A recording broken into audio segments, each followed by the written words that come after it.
Hi, my name is Davin Sunvik with The Catch today, and we're going to be going over some used guns that can make for perfect Western big game hunting situations. Now, if you're looking to pick out a rifle and you watched my first video on the different types of rifles that a lot of new hunters are going to get into when they first try to buy a hunting rifle, then that's awesome. And if you haven't watched that video, definitely go watch it first.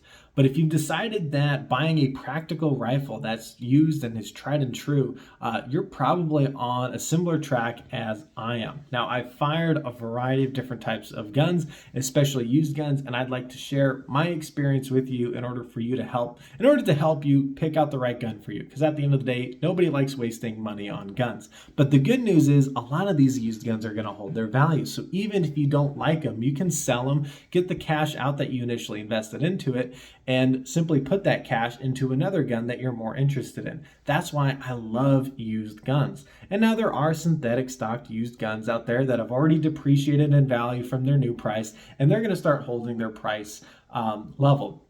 Unlike a lot of those newer guns that I mentioned, you buy a new gun off the shelf with a brand new set of optics, that gun is depreciated in value the minute you purchased it, right? And then it's going to hold that depreciated value for a really long time.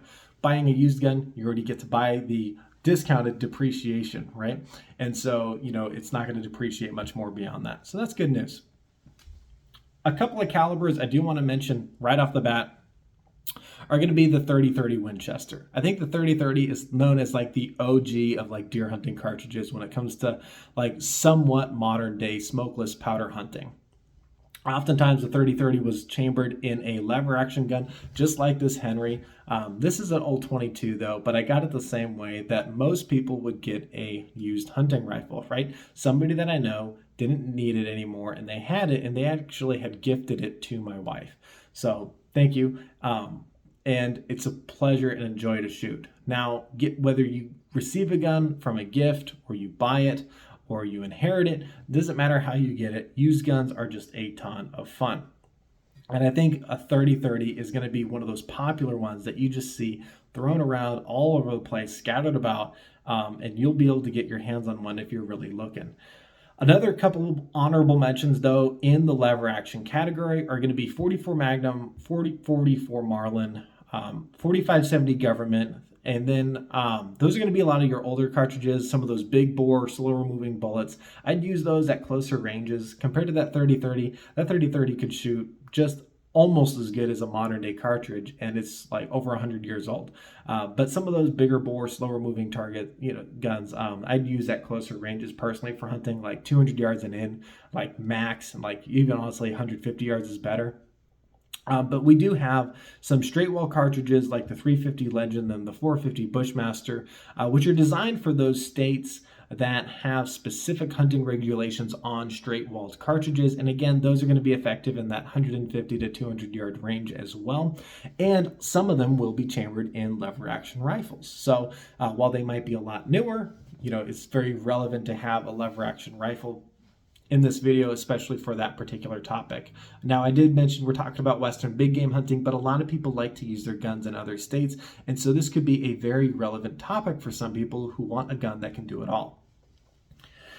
Now, I want to go into a lot of the bolt action calibers that you'll experience. Just because they're classically bolt action calibers doesn't mean that you won't find them in other different chamberings. But I want to start off with 243 Winchester and 223 Remington. Both 243 and 223 are oftentimes a good first gun for a hunter that is a little bit younger and smaller framed and doesn't really want a high recoiling caliber. Now, 223 is illegal in a lot of states because of certain regulations. However, usually it's just because a minimum amount of energy, and sometimes 223 just happens to fall right below that cutoff. Oftentimes though, and I would say I've never seen a cutoff where 243 was ever below one of those cutoffs. So 243 is a very relevant hunting caliber because it's going to meet a lot of those legal minimums in almost every state that you can hunt in. And it's very light recoiling. Another benefit is you'll probably be able to sell this gun because there's always a market for 243 Winchesters. There's always some kid that's outgrowing his and wants to move on to a newer and heavier and better performing caliber.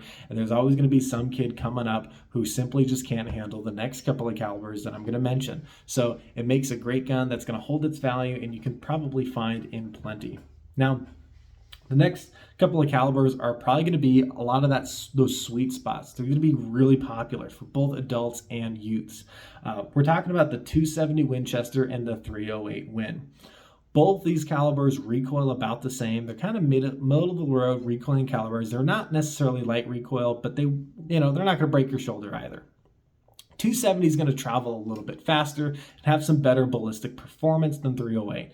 However, 308 is going to have way more different ammo varieties available, all the way down from really cheap target ammo to super high performing, match grade ammo. So if you like that, or one of those guns kind of matters to you a little bit more, with the different benefits or pros and cons, choose one that you think is best. Also, both of these guns are very elk appropriate, so you can hunt all the way down from pronghorn to mule deer, whitetail deer, all the way up to elk, and even I'd say probably even bear if you really wanted to. Wouldn't be my first choice, but you could. Next, I want to talk about the 30-06, and I forgot to mention the 308 also comes in a variety of different actions like pump action, semi-auto, bolt action, lever action, you name it.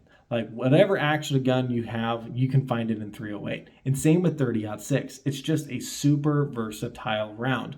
30-06 though is a little bit more powerful than both 270 and 308 Win at those closer ranges. And so it is a little bit more appropriate for something like bear hunting, even though 30-06 is still not my favorite for something like a bear hunt. But it will get the job done, and it is generally noted as about the maximum recoil that people can handle, so it's going to give you a lot of oomph for what it is, even though people will complain about the recoil still, because people complain about the recoil in any gun. Next, I want to talk about some of the Magnum cartridges that you'll find. You'll find a lot of 300 Win Mag from a variety of different qualities, ranging all the way from very affordable to extremely fancy guns. You'll even find some 7mm Remington Magnum and some other Magnums as well. Now, there are even bigger calibers than that, but it's really not going to be that relevant for the topic that I want to stay on today. And so we're not going to talk about the big 40 calibers, the classic elephant hunting guns in this video. But if you want to find those videos, I'm sure they're out there on the internet. Next, we're going to talk about hunting with shotguns. Used shotguns can be some of the most affordable guns to get into, and they are very, very practical. Like if we're talking about a practical video, like one gun that can do it all, in Nevada, you can hunt mule deer with a shotgun as long as you're using a slug in 10 gauge, 12 gauge, 16 gauge, or 20 gauge. Any of those gauges will do just fine for using a slug and is totally legal. Now, there's some states that require that you use a shotgun. So shotguns are very relevant for big game hunting. Not saying that you can hunt an elk with a shotgun in Nevada, because you definitely cannot. It is illegal. But if it was legal, it could do the job out to about 100 yards. So these guns will have some limited range in the deer hunting woods, but I can tell you that I've gotten more than 50% of my big game animals within 100 yards. And I shot a deer with a shotgun, so totally fine. Also, I want to mention the deals that you can find. You can get some really good deals on some old shotguns. I had a buddy of mine, he bought a shotgun for like $95 at a gun store. I couldn't believe it.